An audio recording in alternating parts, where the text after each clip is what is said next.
another contender for the anime season, and boy, I will definitely say that there was a lot to talk about the episode, as long as it is to talk about the opening of this name title, because Jesus Christ, is it quite long. What do you do at the end of the world? Are you busy? Will you save us? I don't even want to get into the Japanese name, but it's seemingly that now there's a thing with like light novels where they have this long name because it's appealing or something. I know they do it a lot in like the light novel Japan stuff, so if you ever see long ass names like this, you understand why. And a few things interest me, because a lot of people were saying that this is the next ReZero, and I was like, okay, ReZero is really fucking good.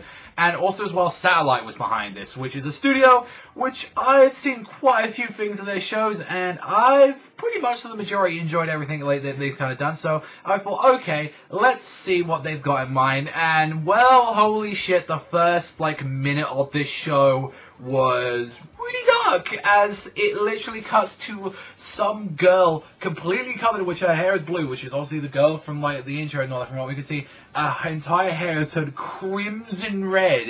There's this big fight going on this airship. People are getting murdered. There's this giant, gorgeous music going around, and well, it is fucking nuts. And one of the things that was the most interesting about this show immediately was from the get-go was that human beings are not a thing really in this series. It seems more like as you find later on, it seems like they got extinct until the end of the episode. It's like they actually were killed off 500 odd years ago, with the exception of our main character. One thing that's notable to say about these characters as well is that near every single one of their names is some weird mishmash of just crushing numbers and letters together. It's weird, okay? So, like, our main character, as I've had to actually pull out to even remember his fucking name, Kasmetsa William, is our main protagonist, who is one of the only few human beings left alive. And we don't seem to get an understanding of it, but it seems like he is like, from what we understand from what the kind of the ending of the episode is, that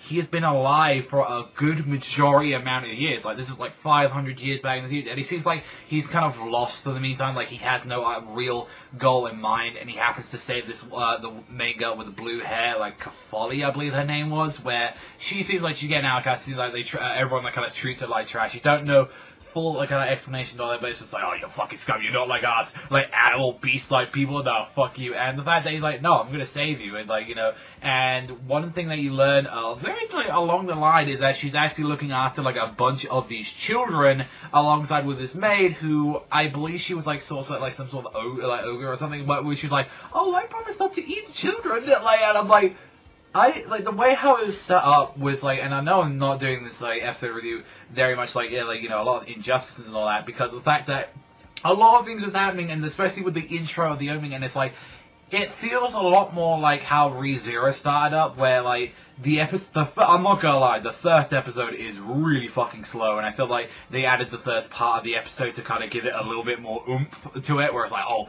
this is the thing, kind of like how Boruto did it with its first minute, where it's like, this is the thing that you need to see the show for to the end, and a lot of it was setting up the character, the worlds, this guy, why he's kind of like looking after this kind of orphanage place for the most part, and the fact that, you know, a lot of people were like, you know, kind of like interesting, where it's like, you know, you're the last of your fucking kind and all that, and you know, you don't want to waste that, you know, like that rare sort of thing and all that you have right now. And like there was a lot going on with him, and it's that he kind of like got taken in. He was like being like, I believe he was supposed to be like a guard, like where his like his weird kind of like goblin friend was like, yeah, you know, you gotta look after some weapons, man. And well, there's clearly something going on, I think, with these kids, whether or not what they're being used, whether they've been farmed, they're actual meat. It doesn't seem like how they're being treated if they're actual human kids, though. I think there might be something else for the most part. So, honestly, for the most part, like, I generally think, like, from what we saw in the first episode, like, I kind of like the world for the most part that they were kind of setting up. I think it's an interesting that there's like, oh, humans aren't this common thing anymore. The fact that they're pretty much an extinct race, and I really want to know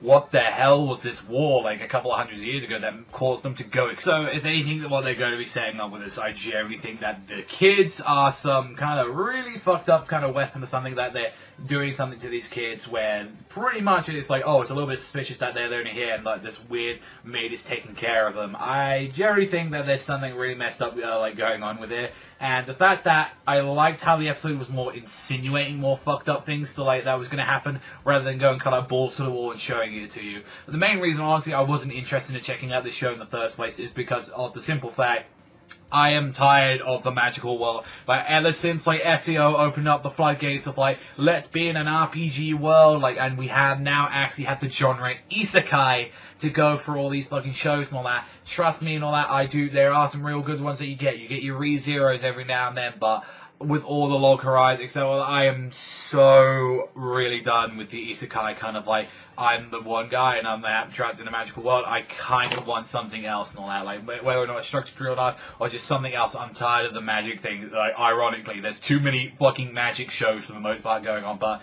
if they try and do an interesting twist like what this show is trying to do and all that, then I'm interested in it. But I will definitely say that it's a slow start. I will definitely say that for the most part. So you might be there, and even I was there going, kind of, you know, pick up the little pace of it. But I feel if this is something that you're going to marathon, I'd heavily recommend this. So I wanted to at least do a first impressions of this show for the most part, and even though it's not a great one at that and all that, I still wanted to recommend it and honestly see what your guys' opinion is on that, and what do you think that the show is going to be doing, because it seems like it's going to be taking a very dark turn, and I'm kind of curious if anyone's read the novels. Is that, like, that stuff in the first minute, is that canon, or are they doing their own thing with that? I'm going to curious to see what you think in the comment section down below. That's all from me. Thank you as always for watching, and I'll see you guys, though, next time.